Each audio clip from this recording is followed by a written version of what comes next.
Nige, it's great to talk to you, man, because Origins of Aggression is very exciting and it's a release. I really cannot wait. It's only like 13 days away right now. So I just want to kind of talk about the background of this release. Yeah. Walk me through that decision making on wanting to do just such a big record of all these re-recordings and covers. What was that decision making in putting this out? Original plan was to re-record the Power from Hell album. But after a few conversations with some fairly influential people in the business who were massive Onslaught fans and kind of grew up with that album, they kind of talked us out of it. They didn't want us to touch it as it was very sort of sentimental to them, and they gave us their reasons and threw a few good things at me, such as how would you feel if the Sex Pistols re-recorded Nevermind the Bollocks or Discharge re-recorded Hear Nothing, See Nothing, Say Nothing? So I said, yeah, I get your point. I'd be kind of pissed, I guess. So um, 40 years is a big anniversary for that album release. So we felt we had to do something special. Went back to the drawing board, kind of scratched our heads for a while, and come up with this idea of basically doing a double album. Um, Kind of tell the story of where Onslaught came from and how we came to be as a band and the journey up to Power from Hell and through the Force and onto In Search of Sanity, in those early years. So we chose and recorded all the cover versions, which were very instrumental in making the band come together and the way we sounded. And each of those cover tracks has a cool story to tell as why it's included on the album. Um, and then basically we decided to do another disc of, if you like, maybe the best of Onslaught from 82 to 89, including the first two songs we ever wrote. So kind of a lot more interesting for the fans than just doing a re-record of Power from Hell, I think. Awesome. It's just such a personal collection with the covers, with the first singles. It feels so personal to the band. And I understand what people are saying because, like, re-recordings, and people are so nostalgic when it comes to the old Yeah. sound. But I don't know. I feel like when you look at, like, the old Onslaught production, it is nice to hear some some budget put into it. You know what I mean? Yeah, yeah, for And it's sure. not like the old stuff goes away. So No, I'm I mean, I think it's worked really well. We've had some great feedback on the re-records. Because as you say, the Power from Hell recording wasn't the best. I know that was kind of part of the character of that album, but people are loving hearing it sound fresh and a little bit more modern, if you like.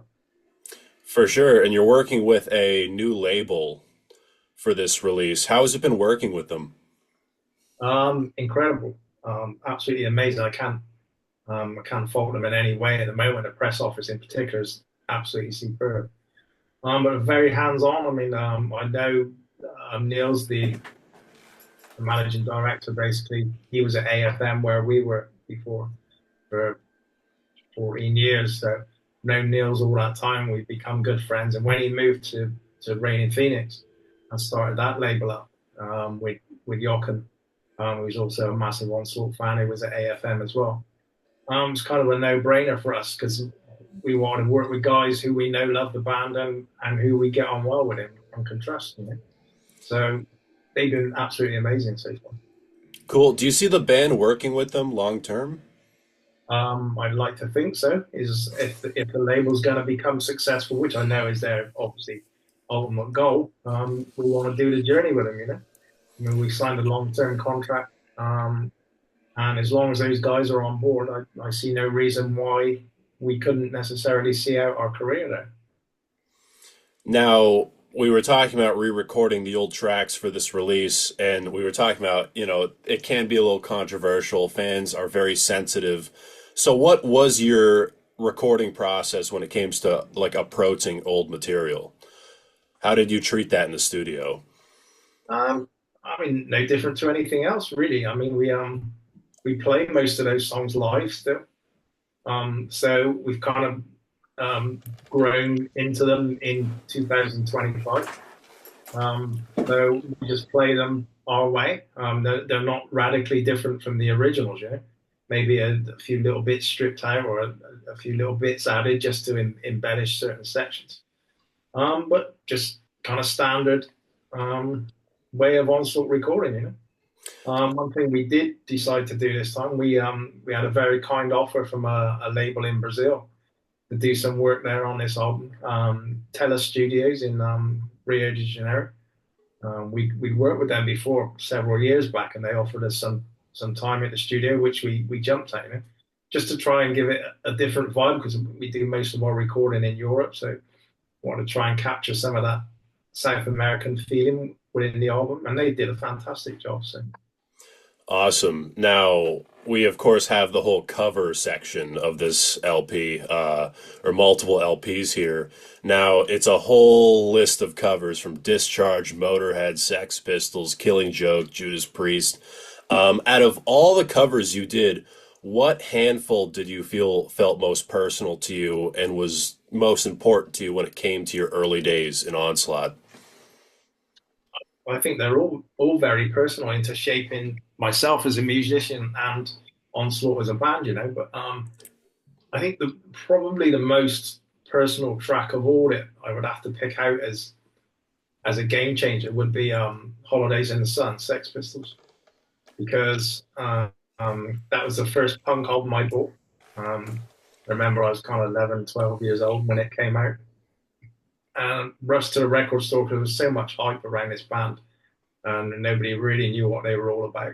Um, so rushed to the record store, bought the album, basically ran home, put it on the turntable, and it was like, wow, what the fuck is this? This is just.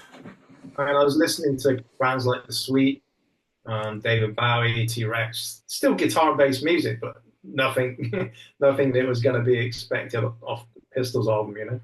And So it that changed really my set life. you on a path, that record. Yeah, it changed my whole life, basically. My whole attitude once you got into the punk spirit of things, and I got into the music, and lots of more bands were forming in the UK around that time. So yeah, it was a life changer for me. I don't necessarily think my parents kind of liked it very much because it was kind of radical, but yeah, that would have been the song. I mean, without that album, there would be no Onslaught, and I don't think there would be no Anthrax, Slayer, Metallica without the Pistols coming along, because that's what shaped the whole future of music into a more aggressive, heavy stance. You know? It was truly one of the first dominoes to fall, like just such an influential record altogether. Now, out of all these covers you played, what songs or song do you feel like was most natural to play and translated best into the Onslaught sound? I mean, obviously the discharge tracks. I mean, I've lived with those for years and years, played them hundreds of times myself at rehearsals and at home, just jamming along. So that, I mean, that was just the natural thing. And Motorhead, the Iron Fist, also. Um, I think one of the hardest tracks though we found to get right, and we found it was incredibly well constructed song was Holiday in Cambodia, the Dead Kennedys. When we started to put it together, there's a lot of layers in that song, and some really cool stuff going on that you don't necessarily kind of pick up as a listener. And it took a lot of work to get those layers and layers of guitars in there to get it sounding cool. Um, but super happy with the way that track came out in particular as well. Dead Kennedys are one of my favorite bands. I love Frankenchrist. And that's when you see the band kind of experimenting with like longer songwriting. So I can't imagine learning songs from that. But even their first record's very complicated, which you wouldn't think for a punk album, you know. Very much. So it was a big surprise actually, but I just, it's probably one of the tracks we messed around with a little bit, just for the sake of having to make it kind of fit with the Onslaught stuff. But yeah, great song. Awesome. And I do think a standout is David's vocals on this. Absolutely killer stuff. I'd love to get into like how did you find him and recruit him into the band? He's a friend of our drummer James Perry. They grew up together in a place called Weymouth in southern England, you know. So as soon as we needed a new vocalist, James would say, let's speak to Dave. I checked out some of Dave's work, and it wasn't necessarily what we were kind of looking for on what he'd recorded before. But once we got him in the room, he was a massive Onslaught fan, and we got him in the room, and he was off the scale. He's got so many different aspects to his voice and so many different styles he can use. And obviously, the recordings I listened to were just one of his variants, you know. Got him in singing the Onslaught stuff, and he just sounded incredible. I think within a month of joining the band, he was in the studio recording the vocals for Generation Antichrist, and just amazing, absolutely amazing. It was a very seamless introduction to Dave into the band, and he's been fantastic, and did another killer job on this release as well. Absolutely killer. Just such a great addition to the band, and his vocals fit so well. I heard you. I read somewhere that you believe that this current lineup is the strongest the band ever had. I'd love you to elaborate on that. What elements in particular make this the strongest lineup? Uh, Everything, I think. I mean, we've got the absolutely most incredible drummer we could wish for. He can play absolutely anything we throw at him. You know, any crazy riff or whatever. We've got an answer for it, and that's cool. He's so tight, which is very important playing this kind of music. So that's the basis foundation for the band. Jeff, he's been with me. We're in Onslaught now for nearly 20 years now. So he's the second longest serving member after myself. Um, so another foundation for the basis of a great start for the band. Then obviously Dave, as we just mentioned, he's took the vocals to another level. I mean, he's next level aggression from Psych Healer, I think, which is kind of the way our music's gone over the years, slightly more aggressive with each album we make. And then our other guitarist, Wayne, he can play anything just the same as James, you know. Comes out with some crazy stuff, and you put all that together, and it's just a great mix. Better, the most talent we've ever had in the band, I think. Yeah, it's so funny because I feel like a lot of bands, in the family, that first wave of thrash metal, are starting to wind down, where you guys are starting up, if anything. Like, like I see this lineup going on for like, decades more. Don't know about me, but but Well, yeah, I hey mean, man, if Ozzy's doing another gig, I don't know. I think there's a lot of longevity in the band to go yet. So Yeah, definitely looking for massive. And as long as we keep turning out good products, you know, fans are going to be still wanting to hear the band. for sure. And, I think like some of the recent releases are just excellent, and I'm looking forward to that next studio record. Now, I do want to touch upon you guys got inducted into the Metal Hall of Fame in 2022, which is major. Yeah, Um, yeah. what was your reaction to this honor? I was absolutely blown away. I couldn't believe it. Our manager phoned up one day and said, "You've got one of these coming." It's right there. You got the prop. Yeah, it's on my desk in my studio. So, totally blown away. It came out of the blue. Knew nothing about it. But what a great honor. I mean, we're never going to get into the Rock and Roll Hall of Fame, obviously, but for bands in the harder end of metal is such a prestigious thing, you know. Um, we received the award at Maryland Death Fest, which was absolutely fantastic as well. So what a great day. And so proud to get that award and be recognized for what we've done in music. Yeah, it must have just given the band so much motivation and energy to put out more stuff and keep going. I can Yeah, only imagine. yeah. Yeah. I mean, it's just blown away. I mean, we totally never expected it. So it's even better when you completely get something that you don't know is coming your way. It's good. Yeah, and so, you have the Motorhead cover. I know that in the past, you said that the biggest learning curve the band ever had was being on tour with Motorhead. I'd love for you to elaborate on what that tour kind of taught you. Well, yeah. I mean, we were still very much in our early days, and I think 4 years in, we just released the fourth album. Got a phone call from our label one day and said, "Pack your bags, you're off on tour next week with Motorhead on the Orgasm Return European tour," which was like, wow, where does this come from? Um, but from day one when we arrived on the tour, I think we started off in Zurich in Switzerland. Um, we heard stories about their tour manager being very, let's say, efficient and taking no shit basically. So we were going to be on best behavior, especially on the first night. So played our set, finished bang on time, got off stage real sharp. Fine. Next thing we're in the dressing room, just having a beer, just immediately come off stage. There's a bang on the door. It's like, fuck's that? Open the door, and Lemmy stood there. Not met him before on the tour. Comes in and said, "Guys, fucking get back out on that stage right now.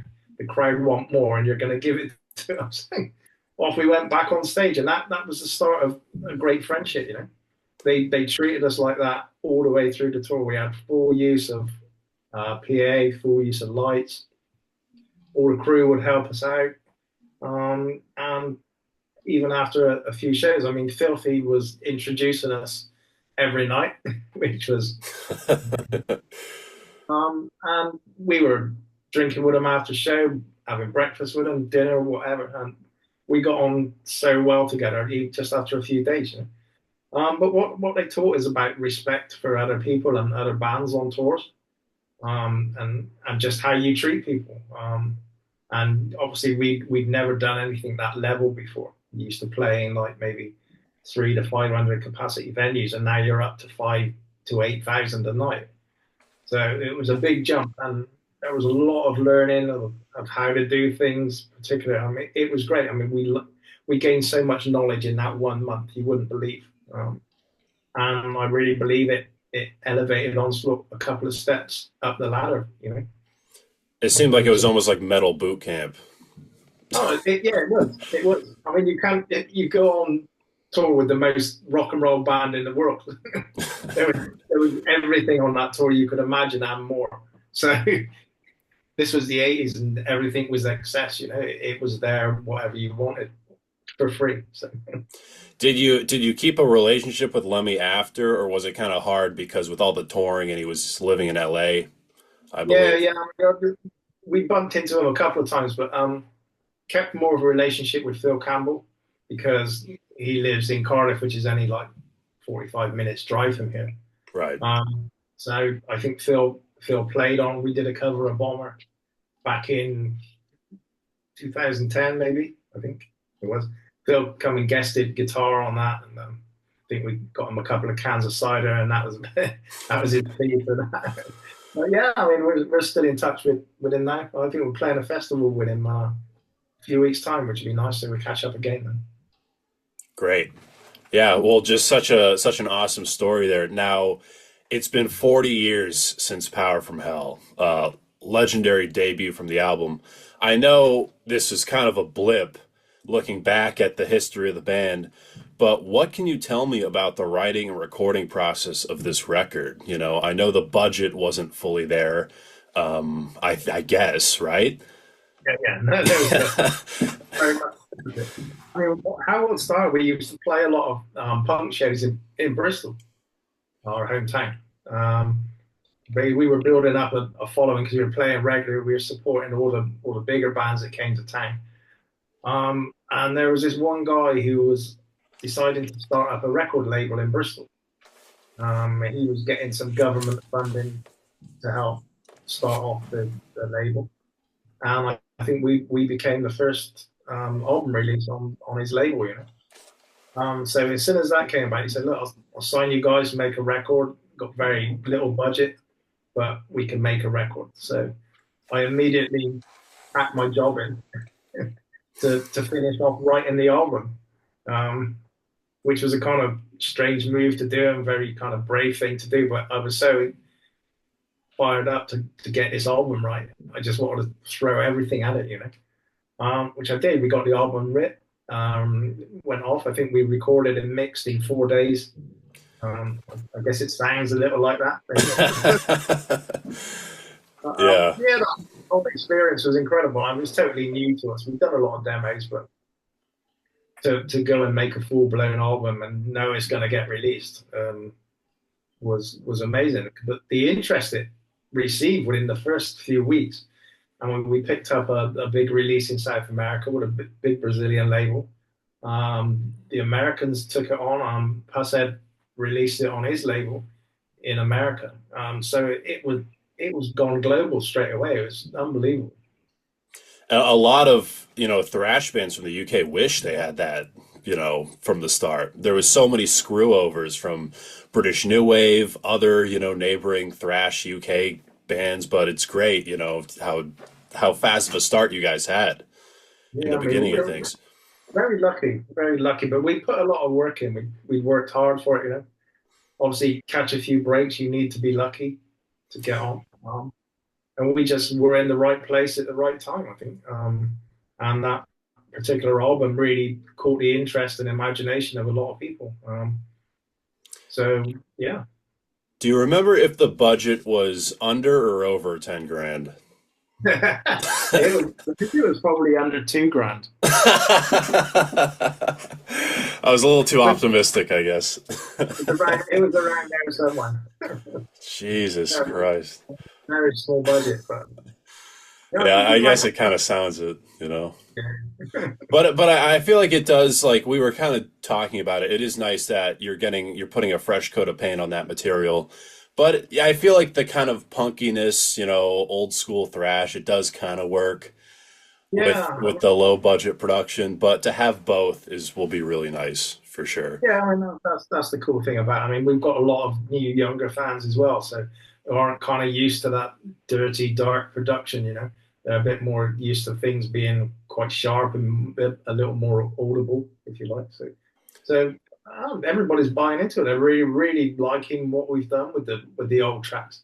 I haven't had a negative comment yet. A lot of people were saying, like you did, it can be risky to re-record some of the old songs. But so far, everything's been super positive. So Yeah, and that's really, really great to see. Now, we obviously talked about the band's origins being like a hardcore band. Um, how did the scene handle the band transitioning into thrash metal? Was there backlash at all? no, not at all. Bristol was kind of a weird city for things like that. I mean, we didn't even have any problems in the UK at all, or anywhere. Bristol had a very eclectic mix of going to gigs. You'd have punks, metalheads, skinheads, psychobillies, everything, all going to the same shows quite peacefully, no problems whatsoever. So our transition was kind of smooth anyway. We'd not just gone from being a hardcore punk band straight into being like Judas Priest or something like that. Yeah. There was a slow ramp, and the transition between the two was quite smooth. Especially with Power from Hell. There's some blatantly punky tracks, and there's some more metal sounding tracks. So it wasn't until the Force came that it was kind of more full on thrash without the punk tracks on the album. Yeah, I But just yeah, know over here, like people say Metallica sold out when they put out Kill 'Em All. So I can only imagine with how big punk is over there, how people yeah, might react. But that's cool that it was a much more accepting scene. yeah. I mean, we still get loads of punks coming to shows now. So our music's always had a tinge of punk, but probably bar the In Search of Sanity album. But all the rest have got a good element of music. Yeah, so speaking of In Search of Sanity, it definitely sees the band transition into a more commercial sound. And I believe it was one of the band's biggest selling records. Is Yeah, that that's true? true. Yeah, I mean, we just signed with Polygram, London Records, um, and it should have been a great time. Massive budgets, ridiculous budgets, really. Yeah, And was that label pressure or was that more of a conscious effort to approach a more commercial sound? no, it was totally label controlled, which was the bad thing. The demos sounded kind of like a natural step from the Force to the next album. But then they insisted on a vocalist change when Saikida left and Steve Grimmett came in at their request. Um, and they were just constantly on to the producer all the time to make this record sound glossy and more MTV friendly, if you like. And I was constantly fighting with the producer all the time, like let's have some more guitars, heavier drums. It's like, yeah, I'll work on that later when you're not here. Like, so come back the next day and it sounds exactly the same. Um, so yeah, it was a constant fight through the whole thing to even get it any point close to where we wanted it, but we didn't.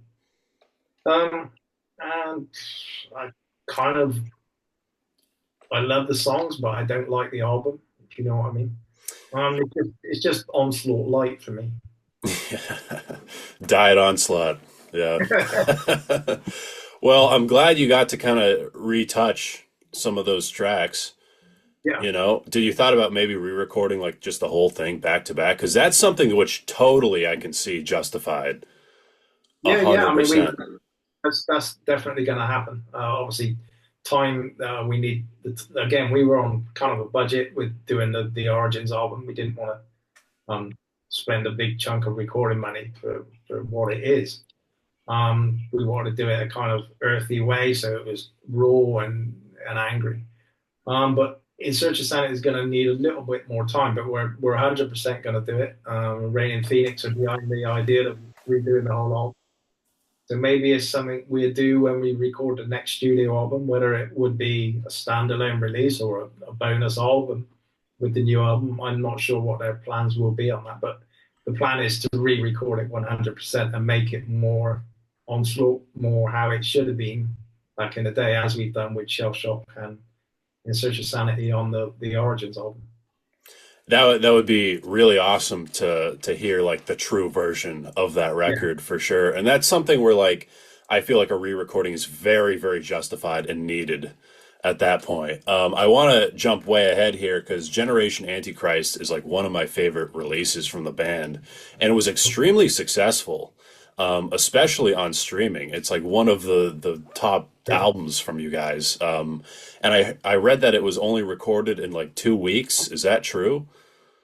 Yeah, I think yeah. I mean, if you add everything up, it was real fast. Like I said, James is really on his game with his drum. I think 3 days maybe, and a day's editing. I think for him, Dave did the vocals in 4 days. I think bass was probably done in a day. Damn. And I can't remember how many days it took me to do the guitars. I mean, it was probably 6 days to do the guitars. Wayne did all his solos at home. So yeah, super fast. Just over 2 weeks maybe. That's so funny to hear because it's just such a solid, consistently great record. And you wouldn't think that a record that great was just recorded so fast, and it sounds excellent. So, really, really cool to hear. Just want to capture the energy, And I think that was one of the things with In Search of Sanity. We took probably 6 months making that album. So It's okay, so it's not like you guys are in Pro Tools, like changing each note, making sure it's like you're going into the studio already tight. yeah, I mean, we demo everything at home before we record everything properly, So we're not don't ever want to go in sort of where you're still writing little bits and still practicing certain parts, Have to be kind of fluid with what you're doing, and obviously time's money. So especially these days with the state of how the streaming goes and the monies we've received and stuff like that. So we really got to keep an eye on the recording budget. So speed is everything. And so right now your plate is pretty full because you have Origins of Aggression, which is coming out very soon. But at the same time, I believe you guys are working on a studio record, a follow-up. Is that true? Yeah, I mean, kind of like I'm not the best multitasker, so I've been working on stuff now for 6 months for the new album. I got the album title, the song titles, loads of riffs in the bag, some vocal ideas and stuff. So it's just starting to piece it together. until May the 23rd when Origins of Aggression comes out. I can't really focus properly on the next album. I've got to get this one, put that one to bed, and then I can start work on the next. For for sure, and So, definitely this new one is right around the corner, you know. So you it's definitely the focus is on that. But I'm so excited for this follow-up studio release at the same time, to complement the celebration of the 40 years. Now, I'd love to know, just maybe in general, even talking about Generation Antichrist and even maybe this new one. You kind of touched upon demoing and stuff, but I'd love to know what's the band's creative chemistry look like when writing material? What does that whole process look like? know, I tend to kick off all the ideas and put a large part of it together, then kind of ship it out to guys for their comments or do you like this? Can you hear this? Do you want to put this in?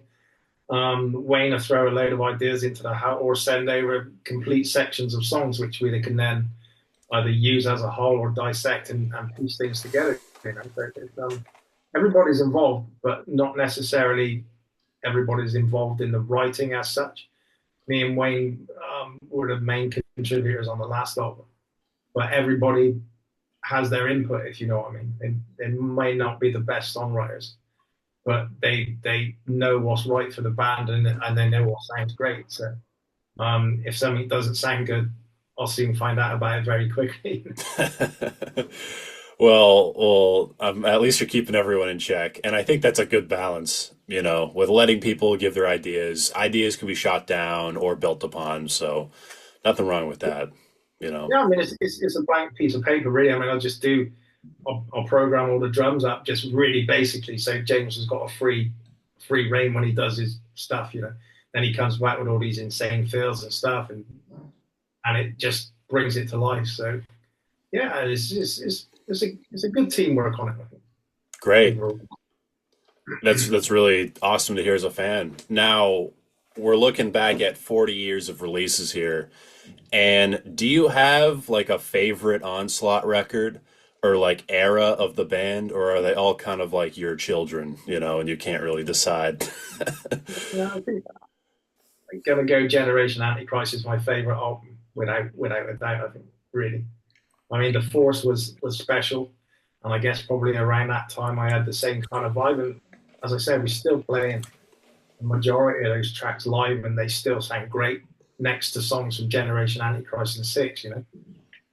They fit in just as well. But I think yeah, the Six album for me would be the one. If you had to take it onto a desert island as your one album, I would take that one out of the Onslaught collection. So. Yeah, and Six is fantastic. This new release coming out May 23rd, Origins of Aggression, is very exciting. You can get physical releases and everything. There's going to be so much released with it. Now, before we end things, I just want to ask if I missed anything. What's the future of Onslaught looking like right now in general? Busy, which is cool. That's what we want to be busy. And I want to get down to writing the next album because this one, the interest in this Origins album has been incredible. So it's just making me excited for the next real studio album. So once this one's out, we can really get stuck into that. We're playing some cool places as well on this tour.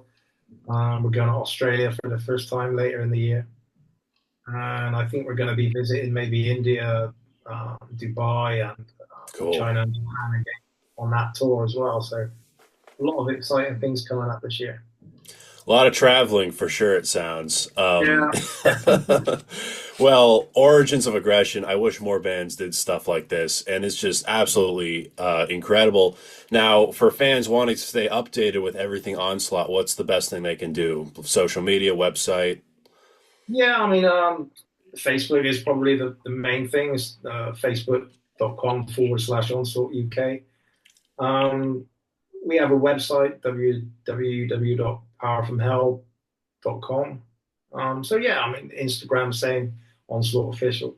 So we're on most of the platforms.